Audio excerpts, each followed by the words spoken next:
किसान साथियों नमस्कार। दोस्तों सोयाबीन की फसल में उत्पादन हमको नहीं मिलता। हम हर तरह से मेहनत करते हैं भाई जितना खाद डालना होता है उतना हम खाद डालते हैं।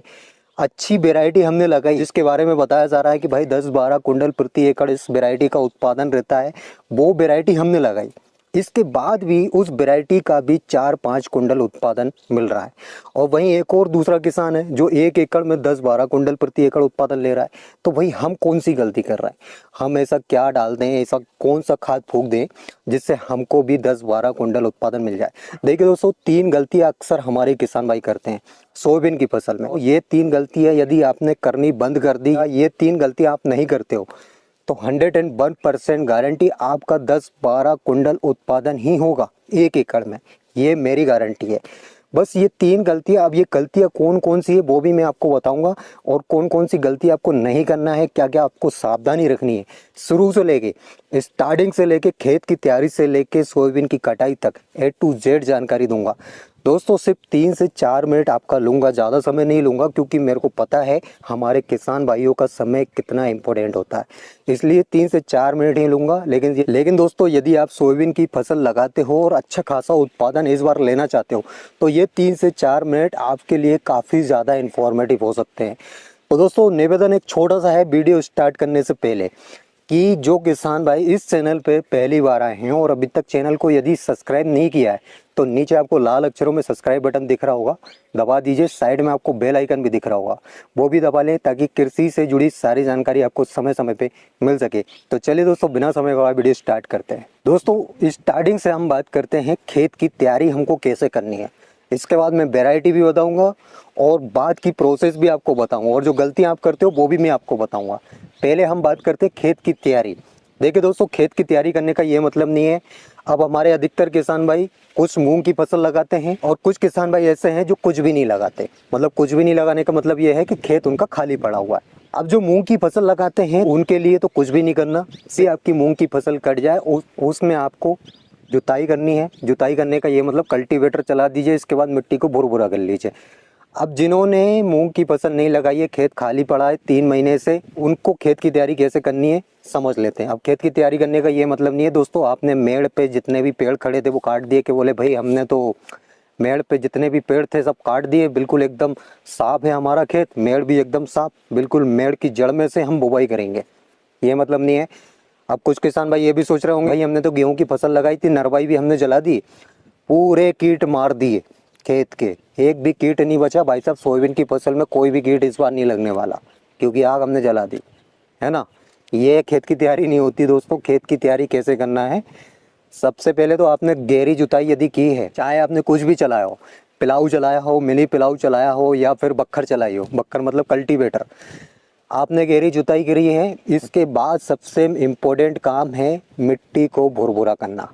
अब मिट्टी को भुरभुरा कैसे, जैसे आपको दिख रहा होगा ये खेत, ये हमने रोटावेटर चला के इसको मिट्टी को भुरभुरा कर लिया। अब ये मिट्टी भुरभुरा करने का क्यों बोल रहा हूँ दोस्तों, आप एक चीज़ ध्यान रखना, जो भी हम वैरायटी लगा रहे हैं, चाहे आप कोई सी भी वैरायटी ले आइए, सोयाबीन की नई पुरानी कोई सी भी, जो भी वैरायटी आप लगाओगे उसका 100% अंकुरण कभी नहीं होगा। सिर्फ 85-90% ही अंकुरित होता है सोयाबीन, इससे ज़्यादा नहीं होता।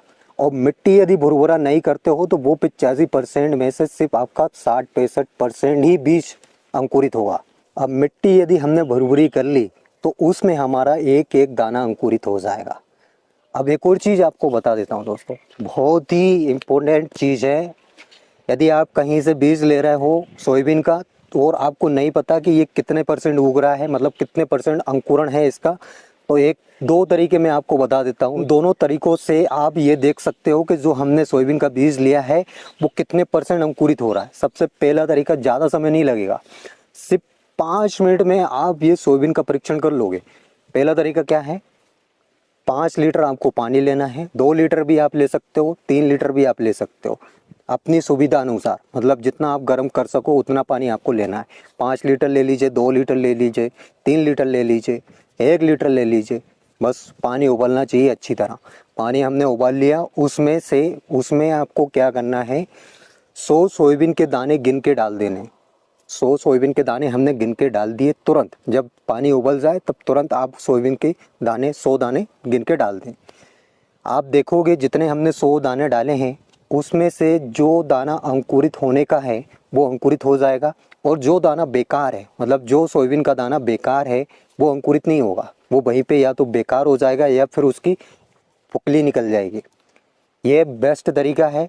सिर्फ 2 मिनट में आप परीक्षण कर सकते हो कि हम जो सोयाबीन लगा रहे हैं उसमें कितने दाने उग रहे हैं और कितने दाने बेकार है। इस हिसाब से आप परीक्षण कर सकते हो। दूसरा तरीका बहुत सिंपल है। आपने कभी टाट वाली बोरी देखी होगी, मतलब जो सूती टाइप की आती है जिसमें गेहूँ सोयाबीन वगैरह हम भर के रखते हैं। उसमें आपको क्या करना है, एक टाट की बोरी लेनी है और उस पे आपको 100 दाने शाम के टाइम पे अच्छी तरह छाया वाले स्थान पे बिछा के रख देना है उसको, और नीचे थोड़ी नमी होना चाहिए। ऊपर टाट वाली बोरी भी आपको गीली कर देनी है, ऊपर 100 दाने बिछा के रख देने, और उसको हल्के से किसी भी कपड़े से या फिर उसी के अंदर डाल के उसको ऊपर से कवर कर देना है। सुबह आप देखोगे जितने दाने सोयाबीन के अंकुरित होने होंगे हो जाएंगे, और जितने दाने अंकुरित नहीं होने होंगे वो नहीं होंगे।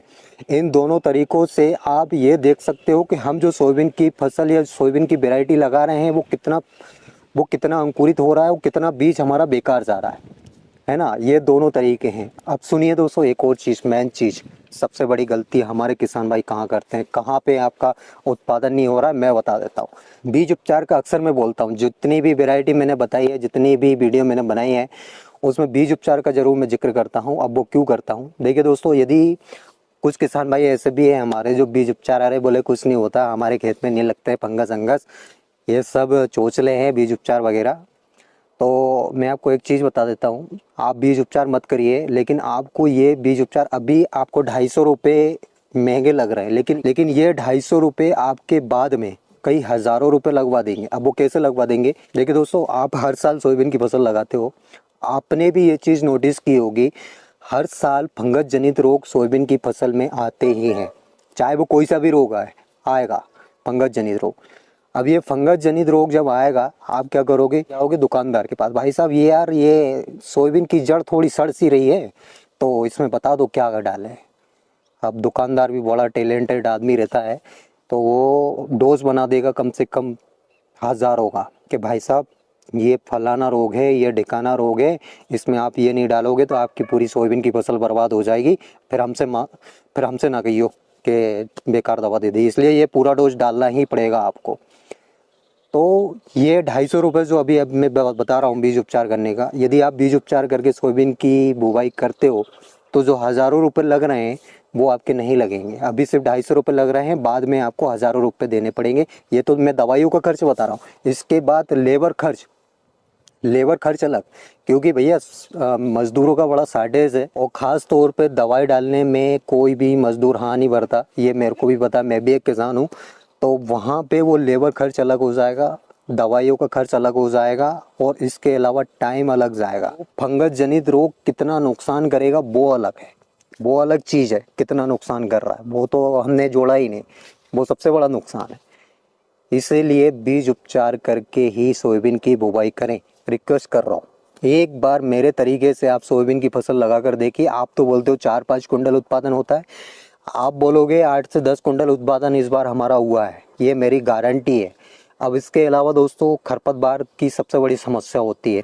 खरपतवार यदि बाद में हो जाते हैं सोयाबीन की फसल में तो आधी उम्र वो कम कर देते हैं। क्यों? क्योंकि बाद में क्या होता है, या तो लगातार बारिश होती रहती है, उस कंडीशन में हम दवाई नहीं डाल पाते, या बहुत सारी कंडीशनें रहती, मजदूर नहीं मिल पाते।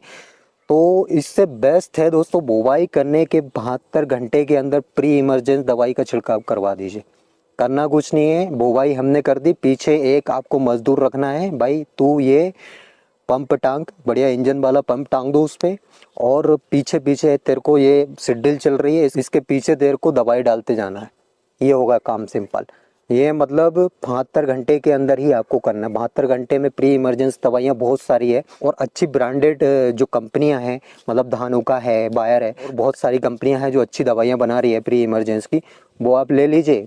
72 घंटे के अंदर दवाई डलवा दीजिए खरपतवार की, खरपतवार आपके खेत में नहीं होगा, ये होगा भैया खरपतवार का नियंत्रण। खरपतवार बोले बाद में खरपतवार बहुत, और मैंने देखा है दोस्तों ये बाद में खरपतवार होते तो वो बहुत मुश्किल हो जाता है उसको कंट्रोल करना। या तो फिर डोरे चलाइए, डोरे चलाने का हो सकता है आपको टाइम मिले नहीं मिले, इसलिए इसका पहले ही नियंत्रण कर लीजिए। ये ज़्यादा खर्च नहीं होगा, अभी जितना खर्च कर दोगे वो सही रहेगा। बाद में क्या होता है, एक बार जब हमारी फसल ग्रोथ पकड़ लेती है, मतलब ग्रोथ होने लगती है, और फिर उसमें यदि हम दवाई डालते हैं तो कहीं ना कहीं वो ग्रोथ रोक देती है। दवाई कोई अच्छी चीज़ नहीं है। दवाई हम डाल रहे हैं, दवाई का जितना कम यूज़ हो उतना ही कम यूज़ करो, क्योंकि ये हमारी मिट्टी के लिए भी ख़राब है और हमारे लिए भी ख़राब है। तो दोस्तों ये कुछ तरीके हैं। बाकी दोस्तों वैरायटी का ऐसा है, आप अपने क्षेत्र के हिसाब से वैरायटी लगाएं। अन्य किसी बातों में वैरायटी ना लगाएं कि भैया 25 और 30 कुंटल दे रही है, दे रही होगी भाई तेरे यहाँ पे, हमारे क्षेत्र में यही वैरायटी चल रही है, यही वैरायटी लगाई। वैरायटी बहुत सारी मैंने बताई है, अभी तक आपने चैनल पे जाके नहीं देखी है तो वैरायटी के बारे में भी हर एक जानकारी मैंने दी है। और दोस्तों यकीन मानिए, आप ये 2-3 चीज़ें कर लेते हो या 2-3 गलतियाँ नहीं करते हो तो आपका इस बार बहुत बढ़िया उत्पादन होने वाला है। और बाकी आगे आपको क्या करना है, कैसे करना है, उसके लिए मैं बैठा हूँ, फ्री में आपको सलाह दूंगा। बस कुछ नहीं करना, आपको चैनल सब्सक्राइब करके रखना है। चैनल सब्सक्राइब करोगे जब भी मैं आपको बार बार दिखता रहूँगा, तभी मैं आपको बार बार बोलता रहूँगा कि भाई ये नहीं ये करना है आपको। बस चैनल सब्सक्राइब कर